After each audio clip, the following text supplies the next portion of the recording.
আয়োজন করেছিলেন আমাদের স্কুলে, সেটা এসওএফ আর সিলভার জোন। দুটোতেই মেয়েরা খুবই প্রথম বছরেই আমাদের খুব সাফল্য নিয়ে এসেছে।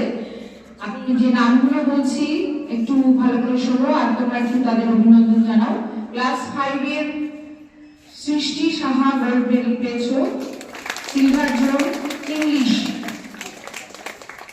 ক্লাস 6 এর কুহুর দাস, আশিকা বাগ। ক্লাস 7 এর মিহিকা ঘোষ। এরপর সিলভার জোনে বলছি, ক্লাস 5 এর ইংলিশে গোল্ড মেডেল পেয়েছে সৃষ্টি সাহা, ক্লাস 6 এর আশিকা বাগ, ক্লাস 7 এর অনুষ্কা দেব, ক্লাস 8 নিহারিকা বালা, ক্লাস 10 পরমা পাল। এছাড়া ক্লাস 6 এ ব্রোঞ্জ মেডেল পেয়েছে অন্বেষা দাস। এরপর সায়েন্স এসওএফ গোল্ড মেডেল পেয়েছে ক্লাস 7 এর রশ্মিকা মণ্ডল।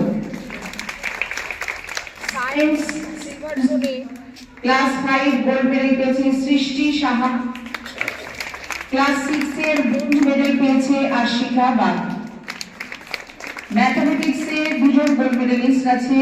ক্লাস 6 এর এসওএফ ম্যাথমেটিক্সে গোল্ড মেডেল পেয়েছে শুভমিতা পাল চৌধুরী, ক্লাস 6। ক্লাস 7 এর গোল্ড মেডেল পেয়েছে অস্মিকা মণ্ডল।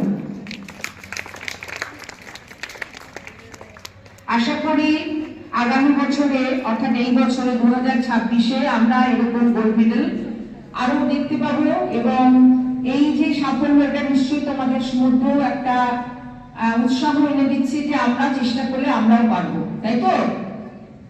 হ্যাঁ কি না? আচ্ছা, আরেকটা খুব ভালো খবর আছে, সেটা হচ্ছে শুধু গোল্ড মেডেল পাওয়াই নয়, আমাদের এসওএফ এর ম্যাথসের লেভেল 2-তে আমাদের সৃষ্টি সাহা সে কিন্তু লেভেল 2-তে যেতে পারছে। এটা আরো একটু পদক্ষেপ এগিয়ে যাওয়া, আরো একটু সম্মানের ব্যাপার। আশা করি আগামী দিনে আমরা এই সাফল্যতা দেখবো যেন সে সর্বোচ্চ শিখরে পৌঁছতে পারে। নেক্সট ডিপার্টমেন্ট আসবে।